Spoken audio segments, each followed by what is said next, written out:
श्री हरि भगवान के अस्तित्व में विश्वास।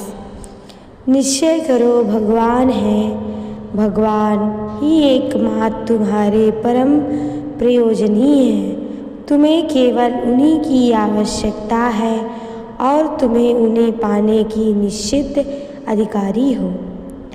जब तक मनुष्य किसी वस्तु के अस्तित्व में, उसके प्राप्त करने की आवश्यकता में और उसे प्राप्त करने की अपनी योग्यता और अधिकार में पूर्ण श्रद्धा नहीं रखता, तब तक उस वस्तु की प्राप्ति के साधन में तत्पर नहीं होता। जो सोचता है कि पता नहीं वह वस्तु है या नहीं, जो सोचता है वस्तु तो है पर मेरा काम तो उसके बिना भी मज़े में चलता है, उसकी ऐसी क्या आवश्यकता है कि केवल उसी के पीछे सब कुछ छोड़ दूँ। इतनी दूसरी वस्तुएं भी तो मेरे सुख की साधन है, और जो यह सोचता है कि वस्तु भी है और आवश्यक भी है, उसके प्राप्त होने में ही जीवन की सफलता भी है। परंतु मुझे सरीखे अनाधिकारी को, मुझ सरीखे अयोग्य को वह वस्तु मिल नहीं सकती। वह कभी भी उस वस्तु की प्राप्ति के लिए प्राणपण से पूरा प्रयत्न नहीं कर सकता। इसलिए जो लोग भगवान के अस्तित्व में संदेह करते हैं, जीवन की सफलता के लिए भगवान की अनिवार्य आवश्यकता नहीं समझते और अपने को भगवत प्राप्ति के अयोग्य मानते हैं, वे भगवत प्राप्ति के लिए साधना नहीं कर सकते। पर सत्य तो यह है कि भगवान है और नित्य सत्य है। जीवन की सफलता के लिए अचल अखंड नित्य सत्य पूर्ण आनंद की प्राप्ति के लिए जिसकी मनुष्य मात्र को आकांक्षा है, भगवान की ही अनिवार्य आवश्यकता है और मनुष्य योनि भगवत प्राप्ति के अधिकार के साथ ही मिलती है। अतः कोई भी मनुष्य चाहे तो प्रयत्न करके भगवत प्राप्ति कर सकता है। अनन्यान वस्तुएं तो प्रारब्ध अधीन है, किए हुए कर्मों के फल रूप में प्राप्त होती है, परंतु भगवान तो केवल अनन्य इच्छा होने से ही मिल जाते हैं, क्योंकि जीव उनका सनातन अंश है, उनके साथ अखंड संबंध रखता है और उन्हीं से ओतप्रोत है। वह जब ही सारे अन्यान्य मनोरथ को त्याग करके भगवान को पाने की इच्छा करेगा, जब ही अपने नित्य अभिन्न अंशी परम प्रभु भगवान के लिए व्याकुल होकर उसके प्राण रो उठेंगे, बस भगवान तभी प्राप्त हो जाएंगे।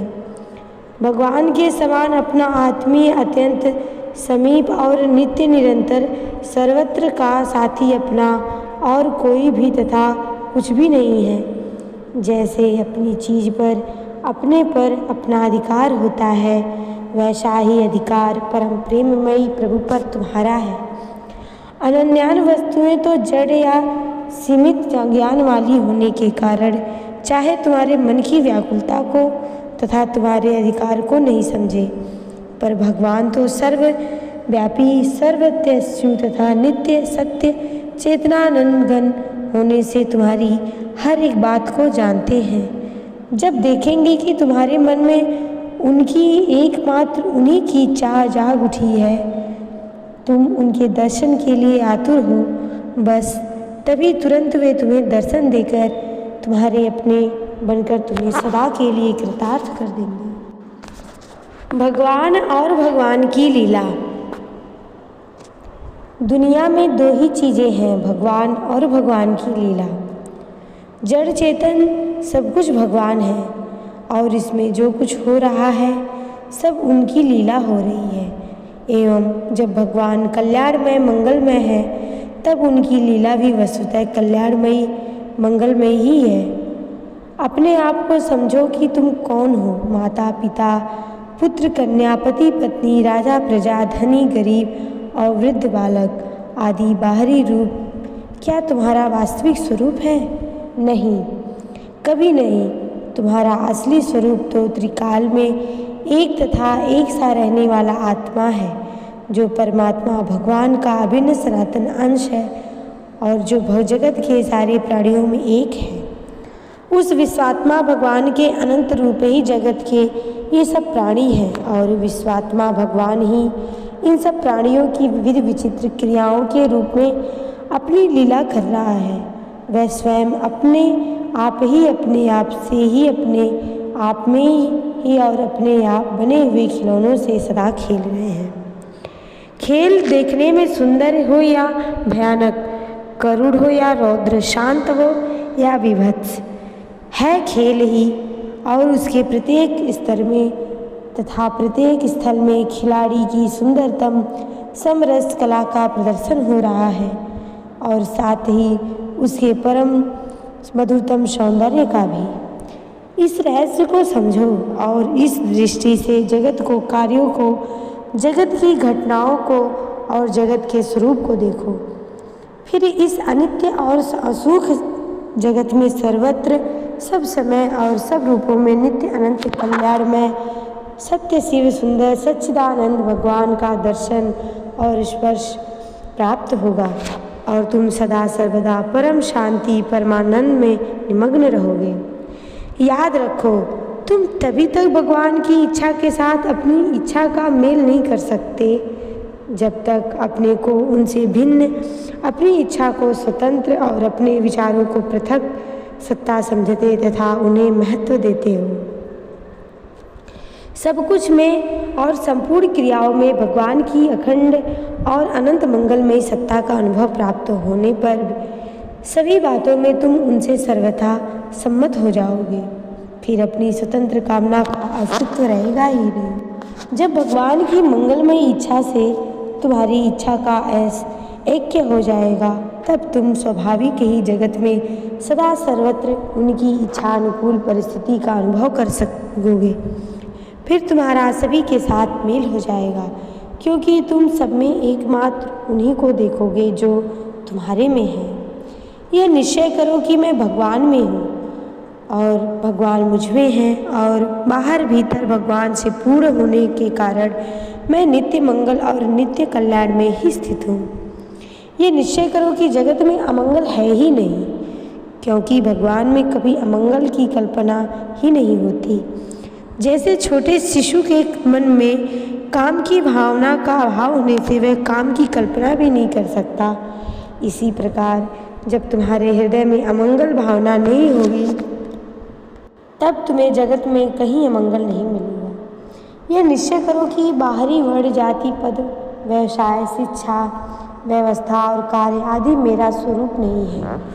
मैं तो नित्य सच्चिदानंद घन भगवान में स्थित स्वरूप भूत अंश हूँ। भगवान की लीला कल्याणकारी है, अतएव मुझे कभी अकल्याण छू नहीं सकता। इसी प्रकार मुझसे भी किसी का अकल्याण नहीं हो सकता, क्योंकि मुझ में अकल्याण है ही नहीं। यह निश्चय करो कि मैं जहाँ रहूँगा वहाँ का वातावरण पवित्र, विशुद्ध और प्रेम आनंद से पूर्ण रहेगा, क्योंकि प्रेमानंद स्वरूप भगवान ने ही मुझ में अपने में स्थान दे रखा है। यह निश्चय करो कि मेरे पड़ोसी मुझको कभी कष्ट नहीं मिलेगा, क्योंकि मुझसे उसे कभी कष्ट मिलने की संभावना नहीं है। यह इसलिए कि जो मंगलमय सर्वोत्तम भगवान उसमें है वही मुझ में है, फिर वे अपने आप को ही कष्ट कैसे देंगे। असहिष्णु प्रेम प्रेम नहीं है, सहनशीलता प्रेम का एक अंग है। प्रेम ही सहना जानता है, वह अनंत दुखों के पहाड़ों को उठा लेता है, पर प्रेमास्पद की प्रसन्नता देखकर उसी में सुख का अनुभव करता है। उसे एक ऐसे सात्विक आनंद की अनुभूति होती है जो स्वार्थपरायण भोगों की किसी भी अनुकूल से अनुकूल भोग दशा में भी नहीं होती। वरम यूँ कहना चाहिए कि स्वार्थपरायण भोगी के भाग्य में तो ऐसे सात्विक आनंद की कल्पना भी नहीं होती। लंबे संयोग वियोग की दशा में कालक्रम से काम की प्रति स्थिर होकर क्रमशः नष्ट हो जाती है, परंतु प्रेम का पवित्र बंधन तो संयोग वियोग दोनों ही अवस्थाओं में दृढ़ से दृढ़तर और दृढ़तम होता जाता है। जय जय श्री राधे।